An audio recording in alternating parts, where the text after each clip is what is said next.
Alright, welcome to Mark Reviews Movies. Today I'm doing another family-friendly movie. This is one that we watched last week for Easter with our kids. And this movie came out in 2006. It's an animated film. It's from DreamWorks. If you haven't guessed it yet, here it is. This is The Prince of Egypt. And really this is just the kids' version of the Ten Commandments. Cecil B. DeMille's classic. Now this is an epic, like 3.5 hour long film that has 2 discs in this particular edition.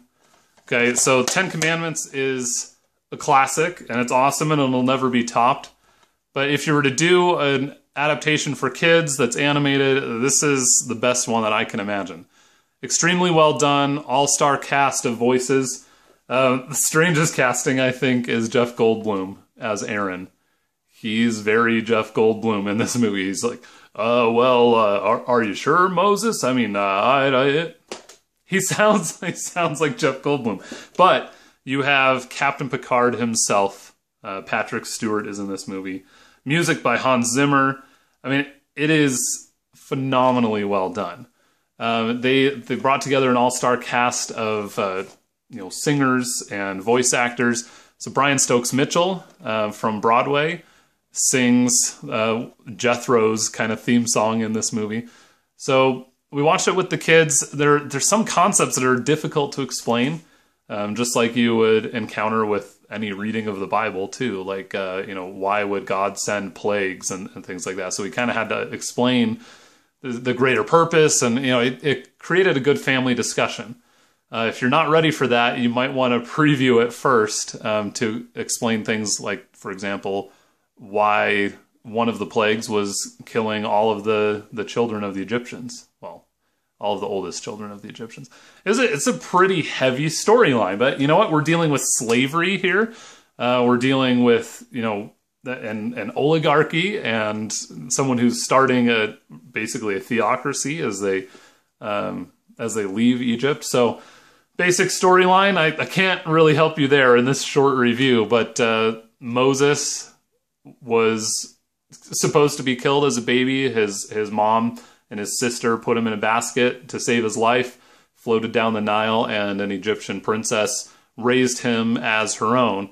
He gets to a point where he is, he's not the oldest brother, so he's not going to be Pharaoh, but he is, high up there in the Egyptian hierarchy when he finds out who he really is. So obviously this causes kind of this internal conflict of, I am the son of slaves, I am a Hebrew, I'm not Egyptian, I don't deserve everything that I have.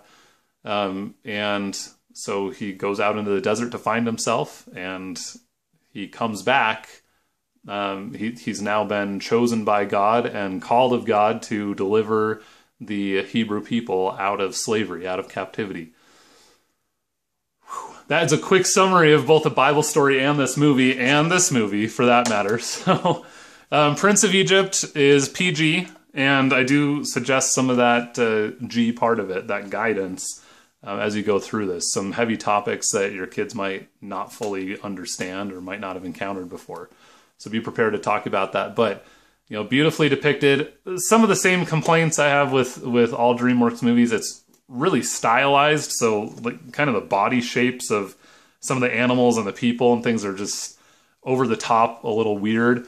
This is no Pixar film. They're not photorealistic depictions of people, but if you can get beyond that, like I said before, voice acting, the singing talent in this is phenomenal.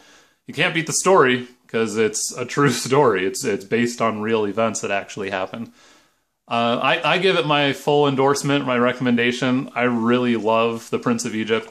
Fantastic music that you'll find yourself singing again and again. The soundtrack for this is one of the best that DreamWorks has ever produced, and I defy you to come up with a better example. If you can, let me know in the comments below. Like this video, subscribe to this channel, and check out some of the other movie reviews that we've done. I'd be interested to know your opinion on these, and send me your requests. Leave a comment in the section below if there's a movie you want me to review.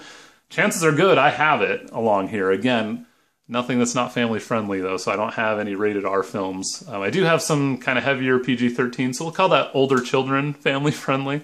But let me know. Tell me what you want me to review. I'll do it. Okay, subscribe to this channel. Thanks.